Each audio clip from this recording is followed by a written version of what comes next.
എന്നും ചപ്പാത്തി കഴിക്കുന്നതിൽ നിന്ന് വ്യത്യസ്തമായിട്ട് നല്ല ടേസ്റ്റി ആയിട്ട് കഴിക്കാൻ പറ്റിയ ഒരു റെസിപ്പിയാണ് ഷെയർ ചെയ്യുന്നത്. എല്ലാവരും ട്രൈ ചെയ്ത് നോക്കുക.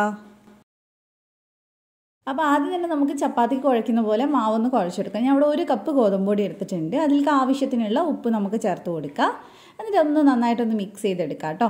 അതിനുശേഷം നമ്മൾ സാധാരണ ചപ്പാത്തി കുഴച്ചെടുക്കുന്ന പോലെ തന്നെ ആവശ്യത്തിനുള്ള വെള്ളം ഒഴിച്ചിട്ട് നല്ല സോഫ്റ്റ് ആവുന്നത് വരെ കുഴച്ചെടുക്കുക. ഇതൊരു നോർത്ത് ഇന്ത്യൻ ഡിഷാണ് കേട്ടോ. വളരെ സിമ്പിളായിട്ട് ചെയ്യുക. അതുപോലെ തന്നെ നമുക്ക് കറിയൊന്നും വേണമെന്നില്ല ഇത് കഴിക്കാനായിട്ട്. ഒരു കട്ടൻ ചായ ഒക്കെ ഉണ്ടെങ്കിൽ അതിൻ്റെ കൂടെ നല്ലതാണ് കഴിക്കാൻ. അപ്പോൾ നന്നായിട്ട് നമ്മളിത് കുഴച്ചൊന്ന് എടുക്കുന്നുണ്ട്. അപ്പോൾ അത്യാവശ്യം സോഫ്റ്റ് ആയിട്ടുണ്ട്. ഇനി നമുക്കിതൊന്ന് അടച്ച് വെക്കാം. ഇനി നമുക്കിതിനുള്ള ഒരു ഫില്ലിങ് റെഡിയാക്കാനുണ്ട്. അപ്പോൾ അതുവരെ അത് അവിടെ ഇരുന്നോട്ടെ. അപ്പോൾ ഇനി നമുക്ക് വേണ്ടത് ഒരു സവാളയാണ് കേട്ടോ. ഒരു മീഡിയം സൈസിൽ സവാള ചെറുതായിട്ട് കട്ട് ചെയ്തെടുത്തിട്ടുണ്ട്. അതിലേക്ക് നമ്മൾ വളരെ കുറച്ച് മല്ലിയില കട്ട് ചെയ്ത് ചേർത്തിട്ടുണ്ട്. ആവശ്യത്തിന് ഉപ്പും ചേർത്തിട്ട് ഇതിന് നന്നായിട്ട് നമുക്കൊന്ന് മിക്സ് ചെയ്തെടുക്കാം. സവാളയിൽ നിന്ന് ഇങ്ങനെ വെള്ളമൊക്കെ ഇറങ്ങുന്നത് പോലെ നന്നായിട്ടൊന്ന് തിരുമ്മി മിക്സ് ചെയ്തെടുക്കാം. ഇനി നമുക്ക് ഇതിനകത്തോട്ട് വേണ്ടത് 1/2 ടീസ്പൂൺ ചാറ്റ് മസാലയാണ്. അത് ചേർത്ത് കൊടുക്കുക. ചാറ്റ് മസാല ഇല്ലേ കുഴപ്പമില്ല കേട്ടോ, നമുക്ക് അല്ലാണ്ടും ചെയ്യാം. പിന്നെ ഒരു 1/2 ടീസ്പൂൺ ചെറിയ ജീരകം പൊടിച്ചത്, 1/2 ടീസ്പൂൺ മുളക് പൊടി, കാശ്മീരി മുളക് പൊടി എടുത്തിട്ടുള്ളത്, എരിവുള്ളത് വേണമെങ്കിൽ അങ്ങനെ എടുക്കാം. എന്നിട്ട് എല്ലാം കൂടി നന്നായിട്ട് മിക്സ് ചെയ്തെടുക്കുക. അപ്പോൾ ഇതാണ് നമ്മുടെ ഫില്ലിങ്. അപ്പോൾ നമ്മൾ ഇന്ന് ഉണ്ടാക്കുന്നത് ഒനിയൻ പറാത്തയാണ് കേട്ടോ. നമ്മുടെ നോർത്ത് ഇന്ത്യയിലൊക്കെ ഫേമസ് ആയിട്ടുള്ളതാണ്. അപ്പോൾ ഇത് നമുക്ക് അവിടെ മാറ്റി വെക്കാം. അപ്പോൾ ഇനി നമുക്ക് നേരത്തെ കുഴച്ച് വെച്ചിട്ടുള്ള മാവ് എടുത്തിട്ട് ചപ്പാത്തി പോലെ തന്നെ ഒന്ന് പരത്തിയെടുക്കാൻ നോക്കാം. അപ്പോൾ ഞാൻ ഇത് വെച്ചിട്ട് 4 എണ്ണമാണ് കേട്ടോ ചെയ്യുന്നത്. അത്യാവശ്യം വലിപ്പം ഉണ്ടാവും 4 എണ്ണം എന്ന് പറയുമ്പോൾ. അപ്പോൾ നമുക്ക് ഇതിൽ നിന്നൊരു ബോളായിട്ട് എടുക്കാം കേട്ടോ. അപ്പോൾ ഞാൻ എടുത്തിട്ടുണ്ട്. ഇനി നമുക്കിതൊന്ന് പരത്തിയെടുക്കണം.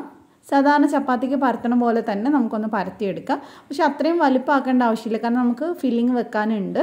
അപ്പോൾ ഒരുപാട് റൗണ്ടാക്കി പരത്തേണ്ട ആവശ്യമില്ല. അപ്പോൾ ഒന്ന് ഏകദേശം ഞാനൊന്ന് പരത്തിയെടുത്തിട്ടുണ്ട് കേട്ടോ. അപ്പോൾ അത് ഈ ഒരു പരുവത്തിലാവുമ്പോൾ നമുക്ക് ഇതിനകത്തോട്ട് ഫില്ലിങ് വെച്ച് കൊടുക്കണം. നമ്മൾ ഉണ്ടാക്കിയിട്ടുള്ള ഫില്ലിങ്ങിനെ 4 ആക്കി മാറ്റിയിട്ട് അതിലൊരു ഭാഗം വെച്ചാൽ മതി. എന്നിട്ട് ഇതുപോലെ നമുക്കൊന്ന് റോൾ ചെയ്തെടുക്കുക. ഇതുപോലെ ഒന്ന് ആക്കിയെടുത്താൽ മതി.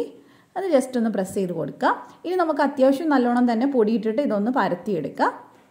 ഇത് പരത്തുമ്പോൾ നമ്മൾ ആ റോൾ ചെയ്ത ഭാഗം മേലെയും ബാക്കി താഴെയായിട്ട് അങ്ങനെ പരത്തുകയാണെങ്കിൽ കുറച്ചുകൂടെ സിമ്പിളാണ്. അപ്പോൾ നമ്മൾ പരത്തി എടുത്തിട്ടുണ്ട്. കുറച്ച് കട്ടിക്കാണ് പരത്തിയിട്ടുള്ളത്. ഇനി നമുക്കിത് ചുട്ടെടുക്കാം. സാധാരണ ചപ്പാത്തി ചുടുന്ന പോലെ തന്നെ ചുട്ടെടുത്താൽ മതി. ഇത് ആ ഒരു സവാളയുടെ പച്ച ചൊവ്യൊന്നും ഉണ്ടാവില്ല കേട്ടോ വെന്ത് വരുന്ന സമയത്ത്. നല്ല ടേസ്റ്റാണ് കഴിക്കാൻ. അപ്പോൾ നെയ്യ് ഇഷ്ടമാണെങ്കിൽ ഇടയ്ക്ക് കുറച്ച് നെയ്യൊന്ന് സ്പ്രെഡ് ചെയ്ത് കൊടുക്കുക 2 സൈഡിലുമായിട്ട്. അപ്പോൾ ഇനി തിരിച്ചും മറിച്ചുകൂട്ടി ഇതിനെ ഒന്ന് വേവിച്ചെടുക്കുക. ഇത് ചൂടോടെ കഴിക്കുമ്പോൾ കുറച്ചൊരു ക്രിസ്പി പോലെ ഉണ്ടാവും, തണുക്കുമ്പോൾ സോഫ്റ്റ് ആവും. അപ്പോൾ എനിക്ക് കുറച്ചുകൂടെ ക്രിസ്പി ആയിട്ട് കഴിക്കാനാണ് ഏറ്റവും ഇഷ്ടം. അപ്പോൾ അത് ഓരോരുത്തരുടെ ഇഷ്ടത്തിനനുസരിച്ച് കഴിക്കാം. അപ്പോൾ എല്ലാവരും ട്രൈ ചെയ്ത് നോക്കുക. നല്ല ടേസ്റ്റി ആയിട്ടുള്ള റെസിപ്പിയാണ്. അപ്പോൾ ഇതുപോലത്തെ റെസിപ്പീസിന് വേണ്ടി ഡിയാൻസ് കണ്ണൂർ കിച്ചൺ ഒന്ന് സബ്സ്ക്രൈബ് ചെയ്തേക്കണേ. അതുപോലെ തന്നെ ഫേസ്ബുക്കിൽ നിങ്ങൾ കാണുന്നെങ്കിൽ പേജ് ഒന്ന് ഫോളോ ചെയ്യാൻ മറക്കല്ലേ.